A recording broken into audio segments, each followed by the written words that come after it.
Hello guys, what's up? My name is 100 Black and White and I'm going to be doing 6v6 battle spot special battles because sometimes when people don't challenge me, and since I'm just starting off in YouTube, I don't really have a large amount of viewers that would like to battle me or challenge me. So I'm going to be my words. I'm going to be doing battle spot when no one challenges me or when I don't have anyone that I would like to challenge. So, like always, if you would like to battle me, please leave your friend code, your in-game name, and your real name down below so I can address you properly in these videos. Also, if you would, you can also, oh my gosh, I'm just blanking out. If you want to challenge me, please leave that information in the comment sections down below or on my Twitter at 100BANDW. If you can't remember, my Twitter will always be in the description, and also I posted the link on my channel about tab, so go check it out. Also, I'm gonna be starting trying to direct traffic to other channels, even though again I don't have the largest amount of people viewing my videos. But if it gets to it, I want other people who deserve it more than I do, the views and the subscribers and the attention and the likes. So today I wanted to talk about Patterz. He is a Pokemon YouTuber or a PokeTuber, and he does a series, How Not to Play Battlespot, where he goes on Battlespot and he plays Pokemon and he tries to win, but if he doesn't, then he shows you how not to play Battlespot. And he also does let's plays. Currently he is doing a Pokemon X and Y Wonderlock with another person. Go check him out. His YouTube will be in the description below. But enough of this talking, let's go in this battle. If you don't know, the special rating battle is a 6v6 battle with no items. Also, if there is any graphics, if my voice sounds really weird, because I don't think it sounds like this in real life, but if it does, I'll be darned. We are going to challenge someone. I'm also sorry if you hear any background noises. I'm sorry, I cannot control that. Also, the graphics I cannot control because the recording equipment I do use is not the best. We are facing a lane. If you didn't see my team, I am bringing a Scrafty, a Tauros, an Electivire, a Weezing, an Azumarill, and a Trevenant. I do have a slight fighting weakness with this team, but that is what the Trevenant's for. I also have the Azumarill and the Weezing. I have a lot of bulk with this team because my Scrafty isn't really a sweeping Scrafty. It's actually a bulky, intimidating one. But Elaine or Alan has brought a Registeel, a Salamence, a Lucario, a Gyarados, an Electivire, and a Reuniclus. Possibly going for the Trick Room. Also might be going for Stealth Rocks because in Battlespot, especially, you cannot put any items. Predicting the Reuniclus or the Registeel to start, I will start off with Trevenant. If the Reuniclus comes out, I will Shadow Claw it. If the Registeel comes out, I'm gonna Bird Leech Seed it. Try to get as much damage off on it. So here we go, my first 6v6 Battlespot battle. Let's see how this goes. Wow, you can see the background of my house. Wow. Wow, okay. Well, I'm gonna try to fix that later. But here we go. He does start off with the Registeel, so I am just gonna Will-O-Wisp because normally Registeels are physical attackers, and even if he's just a support Registeel, residual damage is always nice on something. I do land my Will-O-Wisp, thankfully. We will see now if he does set up the rocks. He does set up the rocks, so I will be taking residual damage with anything that I switch in. For those of you who aren't that competitive with Pokemon, Stealth Rocks is what's called entry hazards. Whenever you switch in to a new Pokemon, the Pokemon that comes in actually gets damaged each time, and it keeps continuing that damage until you either use Rapid Spin or Defog. So now I'm gonna go for Leech Seed on the Registeel. He actually switches out. He goes out into the Lucario. Now him switching out into Lucario either tells me that he has Crunch, Blaze Kick, or Dark Pulse.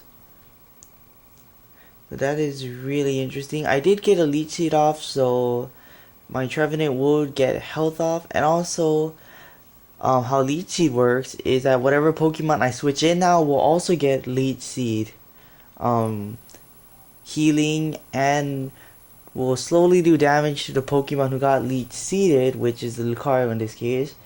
But since I predict a Dark Pulse or a Blaze Kick, because normally Lucarios do not run Crunch unless you're me who runs weird sets like this Scrafty, I'm gonna switch in my Scrafty. I will get the Intimidate off if he did go for the Blaze Kick. There is the Stealth Rocks damage.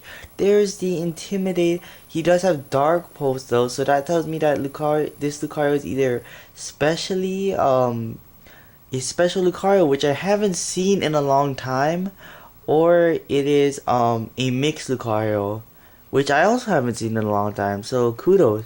I've basically been seeing physical ones. This Lucario cannot really touch me because I did get an Intimidate off. I'm gonna just Dragon Dance. He does go for the Aura Sphere. I forgot that special attacks aren't affected by Intimidate. It's okay because I am max HP, so I do survive an Aura Sphere from a Lucario, no matter how powerful it is. I will get some Leech Seed recovery, and I use Dragon Dance, so now I am at +1 attack and +1 speed. For those of you who don't know, +1 just means that you take the number that your attack or whatever stat got the +1, and then you just you take half of that amount and just add it to that. I actually don't outspeed this Lucario, which tells me that he has some speed investments, because my Scrafty is jolly and it has some speed investments itself.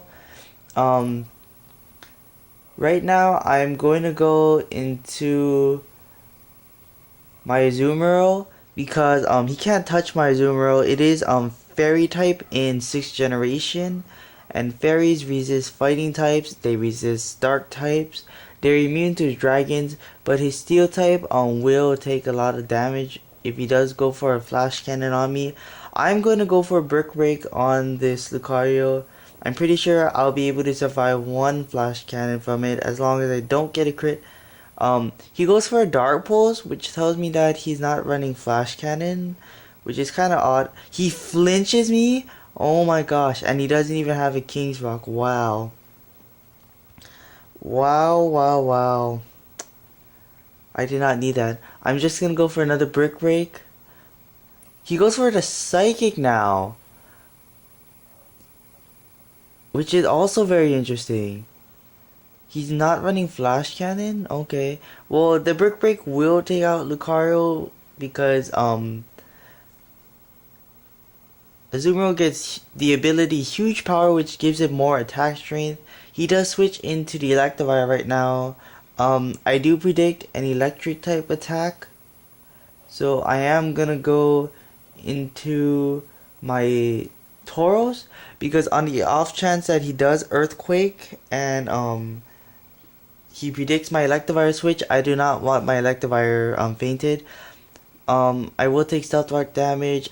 I will get the Intimidate off, so his Earthquakes won't destroy my Electivire. He actually goes for the Thunder Punch. I could have got a free switch into my Electivire, but that's okay, because my Tauros is physically bulky, has some HP investments. I'm gonna go for the Earthquake myself right here. He goes for the Brick Break. I will live that because I am Impish Max Defense with HP investments, like I said. Here comes an Earthquake. Hopefully it does quite a bit of damage.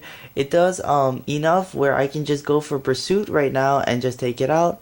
Because for those of you who don't know, Pursuit will always go first, and if you do switch out like he just did, Pursuit still hits. So that's really good. That's what's really good about Pursuit, especially on Pokemon who were that low of a health that they might switch out. So they don't have any chance of living because Pursuit always goes first unless it's out prioritized. He does go into the Gyarados right now. I predict that like I was saying before, sorry, getting off track. Pursuit will always go first as long as it's not out prioritized by a priority move or prankster. So, or if it has higher speed then or if it has higher speed priority than the Pokemon using Pursuit. Anyway, before I ramble on any further, he brought the Gyarados off. Because it did not use Intimidate, it can only be a Moxie Gyarados because Gyarados only gets two abilities, and that is Intimidate and Moxie. And because I predict the Dragon Dance here, I'm gonna go for a Rock Tomb. He just goes for the Waterfall. He just wants to take this Tauros out. It does take it out at that low health. I am okay with that. He does get the Moxie boost, unfortunately. I'm gonna go into my Weezing right now, just in case he does have a Gyarados with Ice Fang. I don't want to switch into my Trevenant. And also Weezing is pretty bulky, so I hope that he can take it. Any hit from this Gyarados, and since there are no items, I know it can't Mega Evolve. He does go for the Waterfall, hope for flinches and to do damage against me. It will do a lot because this is a specially defensive Weezing and not a physically defensive Weezing. I do get the Will-O-Wisp off. That is really crucial because now Will-O-Wisp decreases your attack stat by 50% or -2, which is you take the number of your attack, you take half of it, you minus it from that number, then you take another half, and then you minus it from that number, and that's what your new attack would be, which is pretty low, or -2 in this case. He does go for the Waterfall again. I hopefully will live it. If I do, I did go for Destiny Bond. I do live it. I'm gonna go for Destiny Bond. So now what this Destiny Bond does is, if he chooses to feint my Weezing right here, then his Gyarados will go down. And if he switches out, he will also lose a Moxie boost, which is very important to him, I'm assuming. If he doesn't fade me, I'm gonna go Sludge Bomb whatever comes in. He does switch out, preserving this Gyarados. He goes into the Salamence. I wish I went for the Will-O-Wisp. This Salamence doesn't have Intimidate either, and just like Gyarados, it can only have two abilities, which is Intimidate or Moxie. And since it did not have Intimidate, it has Moxie, which is very scary. I'm gonna predict an Outrage, and I'm gonna switch into my Azumarill because Fairy types cannot be hit by a Dragon type attack. For those of you who don't know that, I do say Stealth Rock damage. Unfortunately, he does go for the Dragon Claw, which I thought, because an Earthquake, Weezing levitates, which means he can't be hit by Earthquake. And Fire Fang, he might not be running Fire Fang either. I'm just gonna go for a Play Rough here. Hopefully I would take it out. He does go for the EQ, unfortunately. Hopefully my Azumarill can take it, but it can't. So that means that Azumarill is going down, and he does have the Moxie boost now. What do I do now? I'm gonna go into my Electivire. Hopefully I do outspeed it because I am max speed. Hopefully he's Adamant and not Jolly max speed. I'm Adamant max speed. I'm gonna go for the Ice Punch right here. Hopefully I can take it out. I can't. He goes for the Earthquake. Oh, that's GG already. So that's a good game because he will be at +2 attack, which is basically the opposite of -2 attack. So since his Salamence is faster than anything and is at +2, he will be able to take out my my Trevenant, and then my Weezing will die to Stealth Rock. That was a good game, I must say. I did play poorly on that part, but that was a really good battle. That was. And the Dragon Claw will take me out, and then on entering, my Weezing will faint to the rocks. Two Moxie Pokemon, that is a very good strategy, seeing how there's no Pokemon with Rocky Helmet or leftovers or anything. So my Weezing will go down. Thank you, Alan, sorry if I mispronounced your name, for that battle. That was a good 4-0 victory. And if you guys enjoyed this, please leave your comments down below if you like it. If you don't, please leave down in the comments what you would like me to do. Also, if you would like to battle me, please leave your friend code, your in-game name, and your real name so I can address you properly in these videos down in the comments below, or on my Twitter at 100BANDW. If you can't remember, the description will, oh my gosh, my Twitter will be in the description below, and it's also, if you click the About tab on my channel, it will be there too. Also guys, check out Patterz, go subscribe, go like all these videos, go watch them all. He's a really good PokeTuber. He's a really good guy, and you all should go watch him. And until next time, thank you guys for watching, and goodbye.